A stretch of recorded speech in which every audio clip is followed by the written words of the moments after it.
छगनपुर नाम के एक छोटे से गांव की है, जहां अजय नाम का एक गरीब किसान रहता था। अजय के परिवार में उसके अलावा उसकी पत्नी सीमा और एक बेटा राजू था, जिनके साथ वो बहुत खुशी खुशी रहता था। अजय के पास गांव में अपनी एक जमीन थी, जहां पर खेती कर वो अपने घर का पालन पोषण करता था। परंतु अब उसकी वो जमीन पहले की तरह उपजाऊ नहीं रही थी।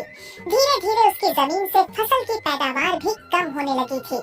एक दिन इसी चिंता में वो अपने जमीन के पास बैठा होता है और कमाने का कोई और जरिया सोचने लगता है।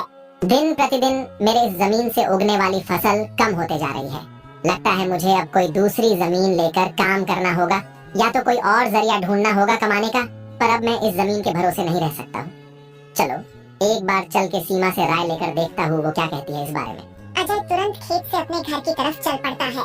घर पहुंचकर वो सबसे पहले अपनी पत्नी सीमा को आवाज लगाता है। सीमा जरा यहाँ आना, तो तुमसे एक जरूरी बात करनी है। अजय की आवाज सुनकर सीमा वहाँ आ जाती है। बोलिए, आपने मुझे बुलाया क्या?